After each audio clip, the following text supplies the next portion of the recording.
ಭದ್ರಾ ಮೇಲ್ದಂಡೆ ಯೋಜನೆಗೆ ಅಗತ್ಯಕ್ಕೆ ತಕ್ಕಂತೆ ಅನುದಾನ ನೀಡಲಾಗುತ್ತಿದ್ದು, ಯಾವುದೇ ಬೃಹತ್ ಯೋಜನೆ ಒಂದೇ ಬಾರಿಗೆ ಪೂರ್ಣಗೊಳ್ಳುವುದಿಲ್ಲ.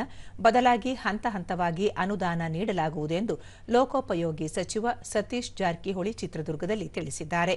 ಚಿತ್ರದುರ್ಗ ತಾಲೂಕಿನ ಬ್ರಹ್ಮವಿದ್ಯಾನಗರದ ಬಳಿ ಸುದ್ದಿಗಾರರೊಂದಿಗೆ ಅವರು, ರಾಜ್ಯ ಸರ್ಕಾರ ಎಸ್ಸಿ, ಎಸ್ಟಿ ಸೇರಿದಂತೆ ಎಲ್ಲ ಹಿಂದುಳಿದ ವರ್ಗದವರಿಗೂ ಹೆಚ್ಚಿನ ಅನುದಾನ ಬಿಡುಗಡೆ ಮಾಡುತ್ತಿದೆ.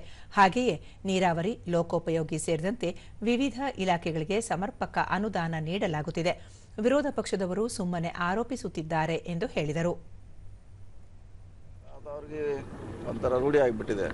ಈಗ ಅಲ್ಲ, ಅವ್ರವ್ರು CM ಆಗಬೇಕಂತ ಭಾಳ ಚೆನ್ನಾಗಿ ಹೇಳ್ತಿರ್ತಾರೆ, ನಮ್ಮ ಮುಖಂಡರು ಆಗಬೇಕು, ನಮ್ಮ ಮುಖಂಡರು. ಅದು ಅವ್ರ ವೈಯಕ್ತಿಕ ಅಭಿಪ್ರಾಯ. ಪಕ್ಷದ ನಿರ್ಧಾರ ಇದ್ದೇ ಇರ್ತದೆ. ಸೊ ಅದು ಅವ್ರ ಮಟ್ಟದಲ್ಲಿ ಇದೆ, ನಮ್ಮ ಮಟ್ಟದಲ್ಲಿ ಇಲ್ಲ. CM ಅವರು, ಹೈಕಮಾಂಡ್ ಅವ್ರ ಮಟ್ಟದಲ್ಲಿ ಇದೆ.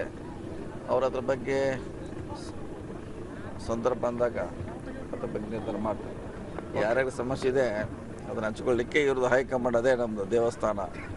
ಸಾಲು ನಮ್ಮ ಸಮಸ್ಯೆಗಳನ್ನು ಹೇಳ್ತೀವಿ, ಅವ್ರು ಹೇಳಿರ್ಬೋದು, ನಾವು ಹೇಳ್ತೀವಿ. ಅದು ಏರಿಸೋದು ಬಿಡೋದು ಕೇಂದ್ರ ಸರ್ಕಾರ, ನಮ್ಮ ಹಂತದಲ್ಲಿಲ್ಲ. ಸೊ ಅವರೇ ಏರಿಸಿರ್ಬೋದು, ವಿರೋಧ ಆಗಂತಲೇ ಅವ್ರು ತಡೆದಿರ್ಬೋದು ಕೇಂದ್ರ ಸರ್ಕಾರ.